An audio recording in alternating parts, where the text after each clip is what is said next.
নমস্কার, কনাস food diary থেকে আমি আশিস খান। আজকে আমি করে দেখাবো একটা খুব সহজ পদ্ধতিতে এঁচোড়ের চপ। এবং তার জন্য লাগছে আমি 200 গ্রামের মতো এঁচোড় সেদ্ধ করে নিয়েছি, আর নিয়েছি 6টা আলু সেদ্ধ করে। তাহলে দেখুন আমি কীভাবে এঁচোড়ের চপটা তৈরি করব। প্রথমে আমি এই আলুগুলোকে একটা ম্যাশারের সাহায্যে ম্যাশ করে নেব। দেখুন এই ম্যাশারের সাহায্যে আলুটাকে আমি ম্যাশ করে নিচ্ছি। আমি এই আলুগুলো খোসা সত্য একটু লবণ দিয়ে সেদ্ধ করে নিচ্ছি। এরপর আমি যে এঁচোড়টা আমি সেদ্ধ করে নিয়েছিলাম নুন আর হলুদ দিয়ে সেদ্ধ করা আছে, এটা এই আলুর মধ্যে দিয়ে দেবো।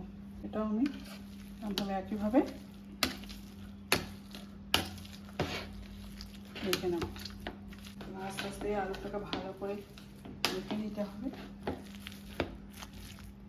দেখুন আলুটা এরকমভাবে এঁচোড়ের আর আলুতে আমি মেখে নিয়েছি ম্যাশারের সাহায্যে। সর্ষের তেল দেব।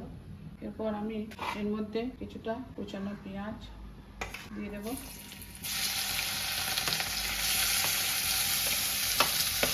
তেলটা মতো বেড করা রয়েছেন। কুচানো পেঁয়াজটা একটু অল্প হালকাভাবে ভাজা করে ভাজতে হবে অল্প। তারপর মধ্যে আমি দিয়ে দিচ্ছি 1 টেবিল চামচ মতো বেড করে রাখা আদা। এটা ভালোভাবে ভেজে নিতে হবে। নুন দিয়ে দেবো সামান্য, 1 চামচ মতো হলুদ গুঁড়ো, চামচের মতো জিরে পাউডার, ধনে গুঁড়ো, সামান্য ঝাল লঙ্কা গুঁড়ো।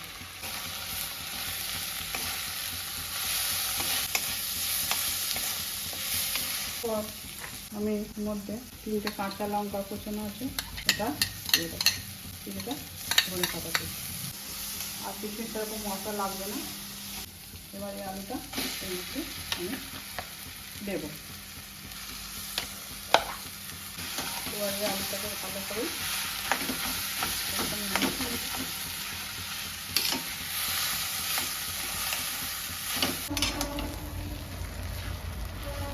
মশলাটা এভাবে ভালো করে টুকটা ভালো করে কড়ার মধ্যে নিয়ে নিতে হবে, একদম যেন একটু শুকিয়ে নিতে।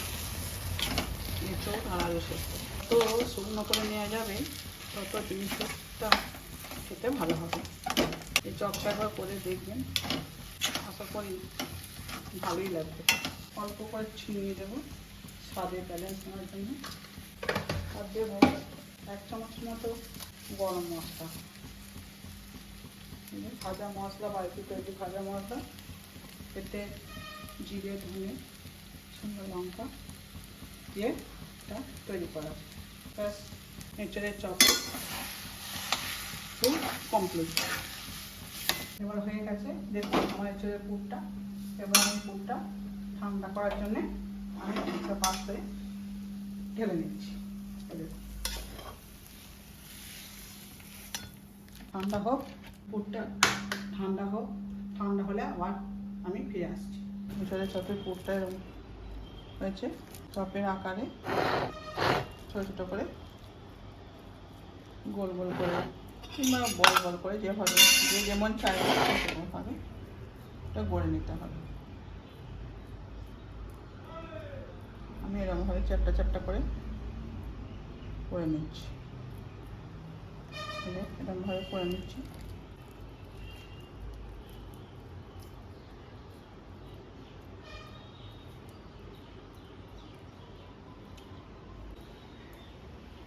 আপনারা চাইলে লম্বা শেপেও করে নিতে পারেন, চ্যাপটা শেপেও করে নিতে পারেন, যেভাবে চাইবে নিজেদের পছন্দ মতো তৈরি করে নেবেন। দেখুন আমার এঁচোড়ের চপগুলো সব তৈরি করা হয়ে গেছে।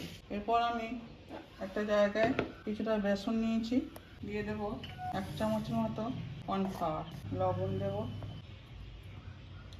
আর দেবো সামান্য হলুদ আর সামান্য লঙ্কার গুঁড়ো। আর কিছু লাগবে না, এটা আপনারা বাড়িতে।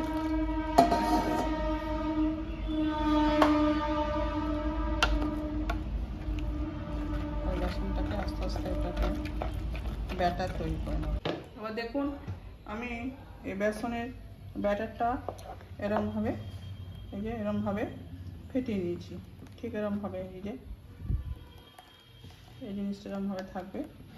কড়াইয়ে দেখুন তেল গরম হয়ে গেছে, আমি কিছুটা সর্ষের তেল কড়াই দিয়েছিলাম, সেটা গরম হয়ে গেছে। একে একে চপগুলো ব্যাটারে ডুবিয়ে ভেজে নেব।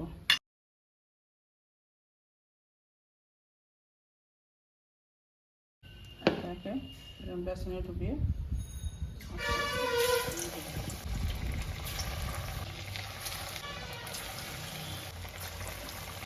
দেখুন চপগুলো কত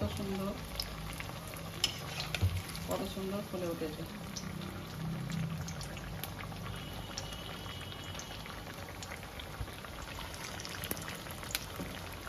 এই চপ আমরা বাড়িতে মাঝে মাঝেই বানিয়ে থাকি, আমাদের খুব পছন্দের এঁচোড়ের চপ। আমরা মাঝে মাঝেই এই চপ বানাই।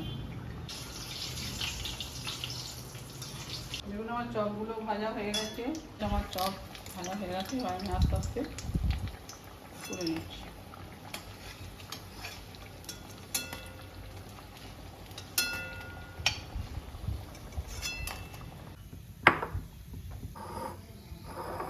দেখুন আমার এঁচোড়ের চপ তৈরি হয়ে গেছে। এরকমভাবে আপনারা একবার বাড়িতে করে দেখবেন, আশা রাখছি আপনাদের ভালো লাগবে। যদি ভালো লাগে তাহলে কমেন্ট করে জানাবেন, আর সবাই লাইক শেয়ার সাবস্ক্রাইব করে দেবেন। সবাই ভালো থাকবেন, সুস্থ থাকবেন। নমস্কার।